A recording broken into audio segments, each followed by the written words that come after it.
बहुत बहुत नमस्कार। आप देख रहे हैं 18 ऑफ स्वदेश। ये ऑफ कोर्स एक स्पेशल शो आपके लिए प्लान किया है। सेकेंड क्वार्टर जीडीपी आने वाले हैं, बस थोड़ी ही देर में सेकेंड क्वार्टर जीडीपी का डेटा आएगा। अभी अभी अक्टूबर कोर सेक्टर का डेटा आया है जो 4.5% से बढ़ के करीब करीब 7.5% का आया, तो इंकरेजिंग ट्रेंड्स हैं। लेकिन इकोनॉमी में सेकेंड क्वार्टर जीडीपी के डेटा में क्या रीड करना चाहिए, किस तरह के ट्रेंड्स बन के आ रहे हैं और आगे आने वाले महीनों और क्वार्टर्स में हमारी इकोनॉमी क्या डायरेक्शन लेगी, कौन से फैक्टर्स उसके ऊपर प्ले आउट करेंगे, ये सब हम बात करेंगे। हमारे 3 एक्सपर्ट जो इकोनॉमिस्ट हैं वो भी हमारे साथ जुड़ रहे हैं, अदिति नायर, अबीक बरुआ और मदन सबनविस। आप तीनों का बहुत बहुत स्वागत है।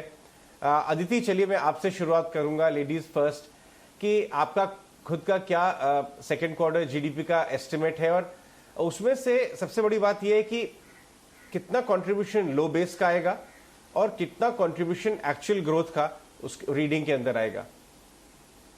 Thank you, good evening. हमारा यह अनुमान है कि सेकेंड क्वार्टर में जो ईयर ऑन ईयर ग्रोथ होगी वो 7.9% पे आएगी। और अगर हम रियल लेवल को देखें तो जो प्री कोविड Q2 था, Q2 ऑफ FY20, उसके मुकाबले एक बिल्कुल फ्लैटिश सी -0.1% की ग्रोथ होगी। मतलब कि एक मार्जिनल कॉन्ट्रैक्शन अगर हम प्री कोविड Q2 को देखें उसके मुकाबले। तो जो YOY ग्रोथ होगी वो तो बेस की वजह से ही है, और एक शार्प मॉडरेशन होगी ग्रोथ में Q1 से लेके Q2 में, जो प्योरली बेस इफेक्ट की वजह से है, क्योंकि पिछले साल जो लॉकडाउन क्वार्टर था Q1 ऑफ FY21, उसका बेस बहुत ही ज्यादा कंप्रेस था, जिसकी वजह से एक रिकॉर्ड हाई YOY ग्रोथ हमें Q1 FY22 में देखने को मिली थी। तो बेटर ये है कि हम अगर एक्चुअल परफॉर्मेंस की इम्प्रूवमेंट देखना चाहते हैं तो जो प्री कोविड क्वार्टर है उसके साथ कंपैरिजन लगाया जाए। YOY कंपैरिजन अभी भी मीनिंगलेस है, और उस मुकाबले हमारा ये एक्सपेक्टेशन है कि एक 9% कॉन्ट्रैक्शन के मुकाबले अब एक फ्लैटिश सी सिचुएशन आएगी, जो एक रियल इम्प्रूवमेंट को रिप्रेजेंट कर रही है।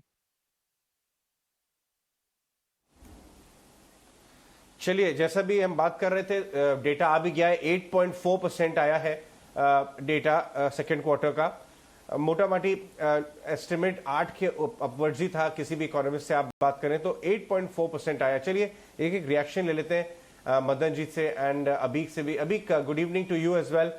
8.4% आपके एस्टिमेट के हिसाब से किधर लैंड अप किया है डेटा? 9%, तो 8.4% उससे ज्यादा है। एक चीज मैं इसमें से असेस कर सकता हूं कि सिर्फ जो YOY ग्रोथ या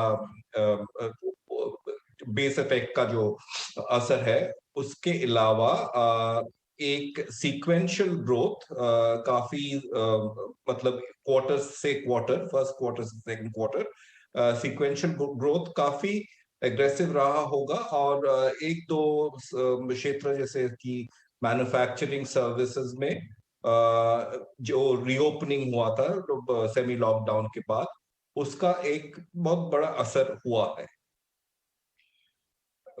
लेकिन मुझे बाकी सारे डिटेल्स देखना पड़ेगा असेस करने के लिए क्या क्या ड्राइव कर रहा है। मेरा फोकस है मैन्युफैक्चरिंग का परफॉर्मेंस देखना, एग्रीकल्चर को भी फिर असेस करना, क्योंकि एग्रीकल्चर में रबी फसल काफी स्ट्रांग रहा है। और सर्विसेज में क्या हो रहा है, पर्टिकुलरली नॉन गवर्नमेंट सर्विसेज, वो भी बहुत ही इम्पोर्टेंट है। वो हमें एक इंडिकेशन देगा कि एक तो फर्स्ट क्वार्टर में जो लॉकडाउन का प्रॉब्लम्स था उससे किस रफ्तार में हम बाहर आए।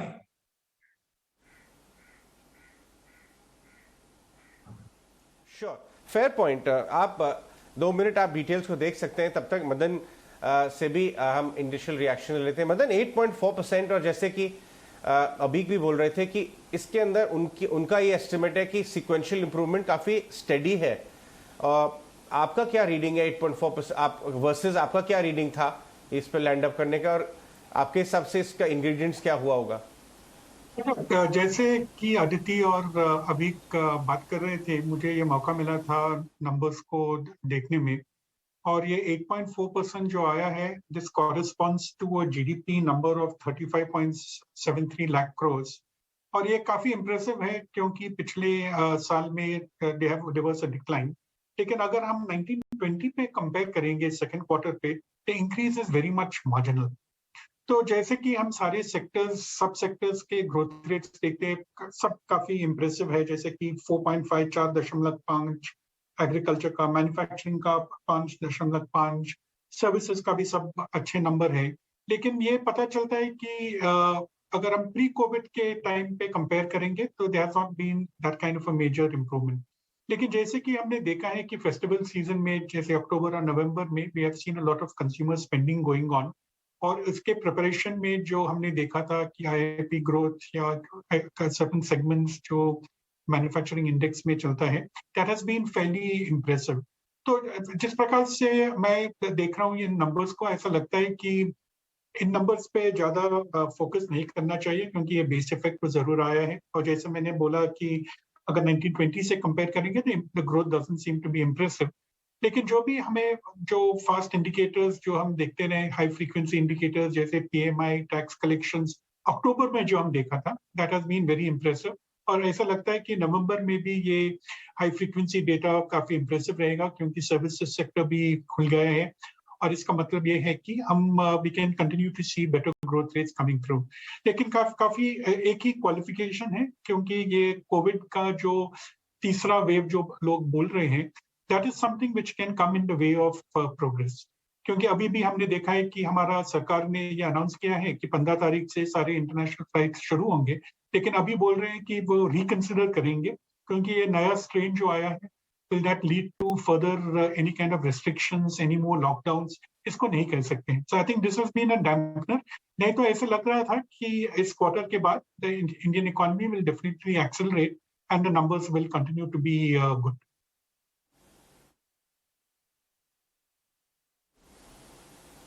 Right, fair point. वो आपने जो बोला है कि वो बहुत लेजिटिमेट फियर है।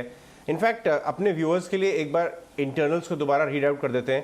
अप्रैल टू सितंबर जीवीए ग्रोथ 13.2% है वर्सेस -15%।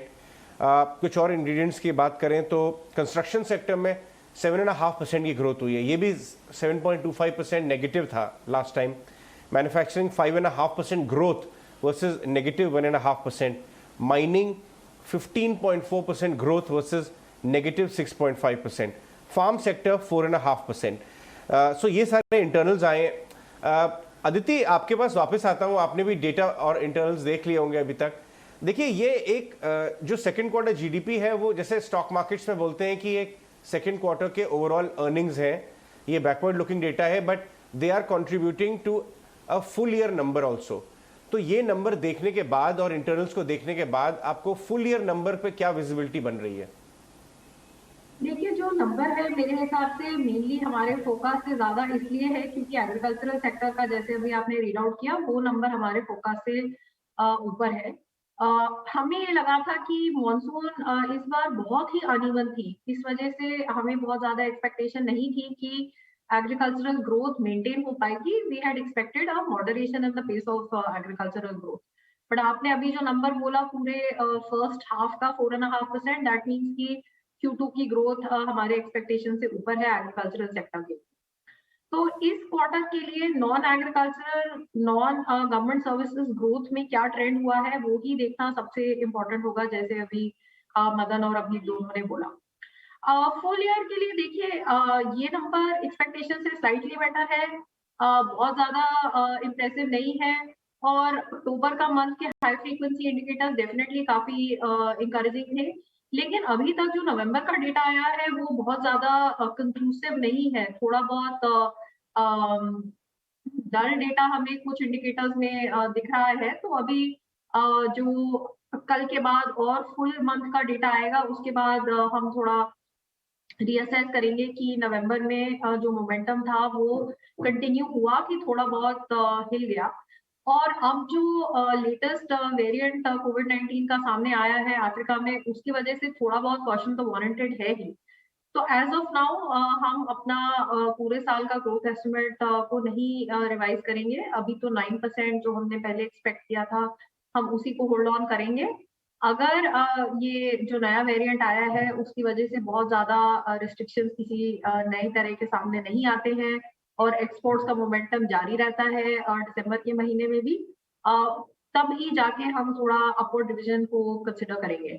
बट उसके पहले अभी एमपीसी की रिव्यू भी आएगी अगले 10 दिन के अंदर अंदर, और उसमें से भी थोड़े क्यूज मिलेंगे कि आगे जाके पॉलिसी नॉर्मलाइजेशन कितनी जल्दी शुरू होगा एंड किस तरह से वो ग्रोथ रिवाइवल की ड्यूरेबिलिटी को कंसिडर कर रहे हैं।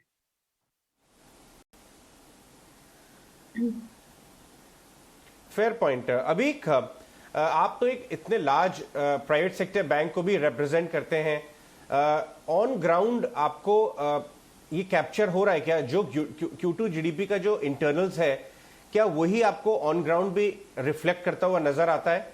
और बारिंग ये जो मीटिंग है एमपीसी की 10th को, क्या इसके बाद आपके एस्टिमेट में भी अपवर्ड बायस बन सकती है क्या फुल ईयर के लिए? मैं आपका सेकंड प्रश्न का जवाब पहले देता हूं। हमारा एस्टिमेट था 9.5%।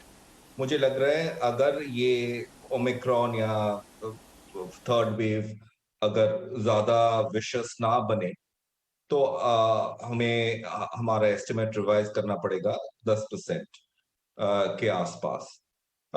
देखिए, बैंक का जो इकोनॉमी के साथ जो कनेक्शन है वो ज्यादातर क्रेडिट डिमांड से रहता है, और हमने देखे हैं कि जो क्रेडिट डिमांड आए हैं रिटेल साइड से वो बहुत ही स्ट्रांग है। दूसरा चीज कि स्मॉल एंड मीडियम सेक्टर्स पे भी क्रेडिट का डिमांड का रफ्तार काफी जोर है।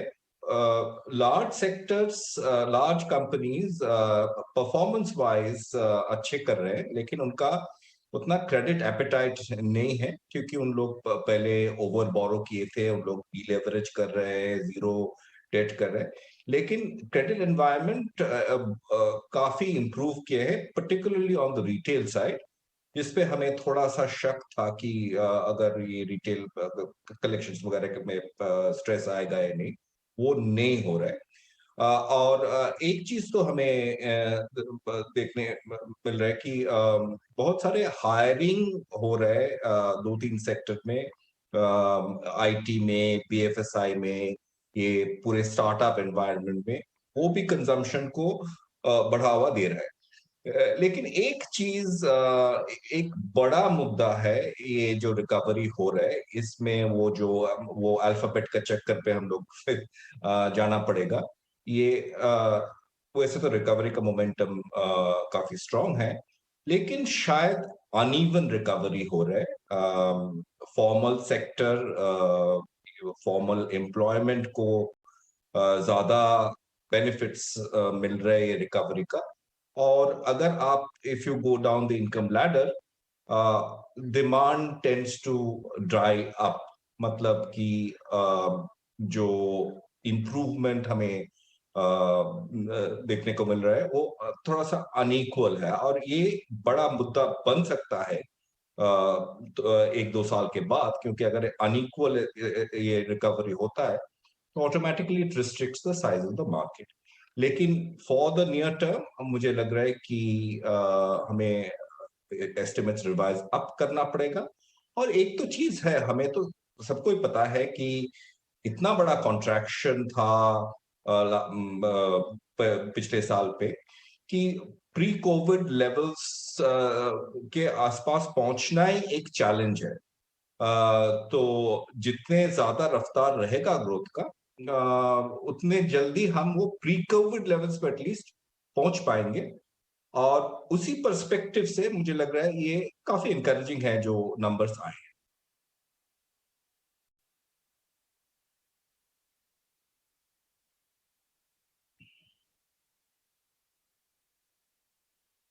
Welcome back. आप देख रहे हैं ET Now स्वदेश। कंट्री के top economist Aditi Nair, Abhik Barua and Madan Sabnavis हमारे साथ इस समय बातचीत कर रहे हैं। सेकेंड क्वार्टर जीडीपी ग्रोथ के एनालिसिस के लिए और आगे क्या होने वाला है, क्या हो सकता है, what are the possibilities as far as growth is concerned. Madan, मैं आपसे ये पूछ रहा था कि ग्रोथ तो एक बात हो गई, बिकॉज आफ्टर ऑल ये पिछले बेस के ऊपर भी डिपेंड करता है, लेकिन प्योर एब्सोल्यूट आउटपुट में हम कोविड लेवल से कितना, प्री कोविड लेवल से कितना दूर है, और कौन से क्वार्टर में आपके अकॉर्डिंग हम प्री कोविड लेवल्स के प्योर एब्सोल्यूट आउटपुट में वापस ऊपर पहुंच जाएंगे? सेकेंड क्वार्टर हमने देखा है कि we are just marginally higher than pre COVID, that is 2019-20 second quarter. तो ऐसा लगता है कि जो एक्चुअल इंप्रूवमेंट जो देखेंगे Q3 और Q4 में देखेंगे। रीजन बीइंग क्योंकि पिछले साल भी हमने देखा कि जो बेस इफेक्ट था, जो नेगेटिव इफेक्ट था, that generally dried up and we move to the positive numbers as we move towards the end of the year. इसलिए और जो भी हमने देखा है, जो भी टेंडेंसीज हमने देखा था है सर्विसेज सेक्टर में इन particular, there has been opening up of services, especially if you look at hotels, restaurants, tourism, travel. तो ये सब जो मैनिफेस्ट करेगा, we'll get to know in third quarter, और मेरे ख्याल में in the fourth quarter we should be back to normal. Of course, yo caveat तो होना चाहिए, we have to put this caveat कि अगर ये फिर से ये प्रॉब्लम हो जाएगा कोविड की वजह से और कोई लॉकडाउन होगा, then definitely there would be need for us to revisit our numbers. तो जैसे के लिए we will not be revising our numbers, हमारा तो 9.1% एस्टिमेट था पूरा साल के लिए, that will remain unchanged. Under normal conditions हमने बोला होगा कि we will be revising it upwards. लेकिन क्योंकि ये कोविड का डर है और लॉकडाउन हो सकता है और जो भी रेस्ट्रिक्शंस हो सकता है, specially services sector, therefore we are keeping it unchanged.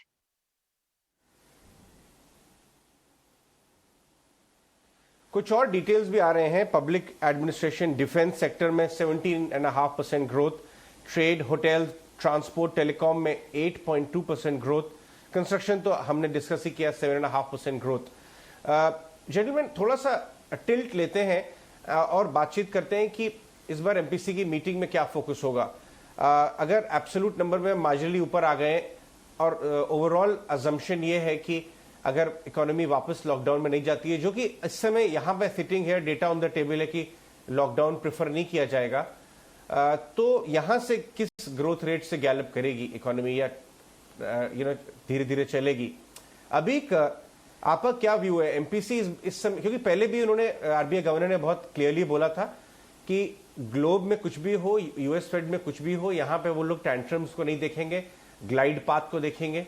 क्या आपको ऐसा लगता है कि वो समय आ गया है कि आरबीआई मार्केट को एक डायरेक्शन देगी कि रेट हाइक कैसे होंगे, लिक्विडिटी का कैसे मैनेजमेंट किया जाएगा यहां से, इवन 6 मंथ्स अहेड भी हो अगर वो, क्योंकि after all mid next year तो rate hikes, gradual rate hikes की तो बातचीत हो ही रही है। शायद रेट हाइक्स का गाइडेंस उन्होंने नहीं देंगे, लेकिन लिक्विडिटी पे काफी गाइडेंस आए हैं और एक्शंस भी आए हैं, और पूरा जो इन्फ्लेशन मैनेजमेंट हो रहा है वो लिक्विडिटी मैनेजमेंट के साइड से हो रहा है। और लिक्विडिटी अगर देखें, बहुत सारे चेंजेस आए हैं। आप जो यील्ड कर्व है, जो रेट्स का जो मैप है, उसमें आप शॉर्ट टर्म यील्ड्स देखें तो जो V RRR चल रहे हैं, जो शॉर्ट टर्म जो बैंक्स आरबीआई को पैसा दे सकते हैं, वापस दे सकते हैं 7 या 14 दिन के बाद, उसका रेट अभी रेपो रेट के आसपास हो गया है। तो पूरा रिप्राइसिंग उसके हिसाब से हो रहा है। तो मेरा मानना है कि अगर आप इतने सुपर अकोमोडेटिव मॉनेटरी पॉलिसी से आप एक क्राइसिस मैनेज किए हो, तो उससे निकलना उतना आसान नहीं है। और पहले जो टेक्निक्स यूज किया जाएगा उससे निकलने के लिए, वो लिक्विडिटी पे ध्यान देगा, और अकोमोडेटिव स्टांस शायद रहेगा। शायद रेट हाइक्स का कुछ इंडिकेशंस नहीं आएगा, लेकिन आरबीआई काफी कुछ करते रहेगा ये लिक्विडिटी घटाने के लिए। और जब लिक्विडिटी घटाया जाता है या लिक्विडिटी का ड्यूरेशन वगैरह चेंज किया जाता है, तो फिर ऑटोमेटिकली रेट्स बढ़ते जा रहे हैं, बढ़ते जाता है। और हम देख रहे हैं कि government bond deals, commercial paper पे इसका असर आया है। मुझे लग रहा है कि शायद यही चलते रहेगा। कुछ थोड़ा चेंजेस आ सकता है, जैसे कि रिवर्स रेपो रेट इंक्रीज, जो accommodative policy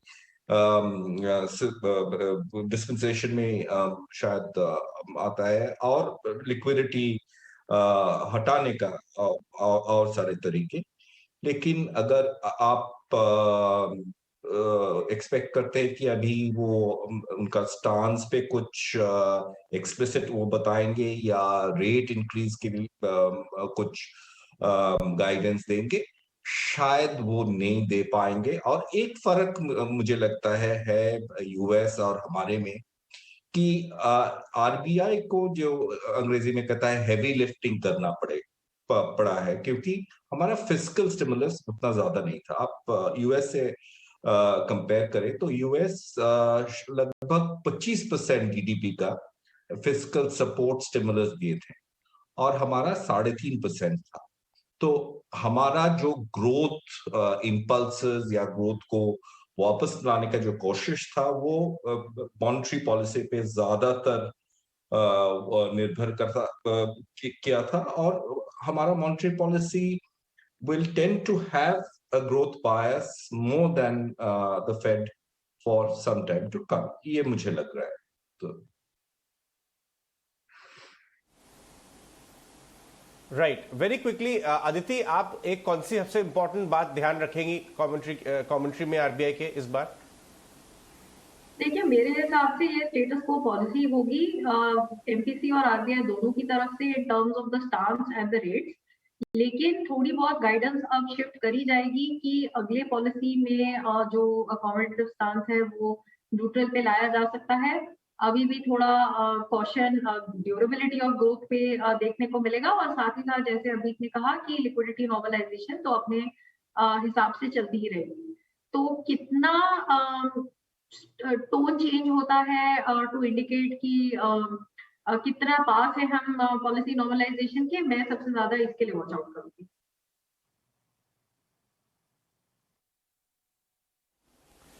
right, all right Aditi, Abhik and Madan, all three of you, आज ईटी नाउ स्वदेश पे हमसे बात करने के लिए बहुत बहुत धन्यवाद। सेकेंड क्वार्टर के जीडीपी नंबर्स को एनालाइज करने के लिए और अपने इकोनॉमी पे अपने स्टांस शेयर करने के लिए बहुत बहुत धन्यवाद।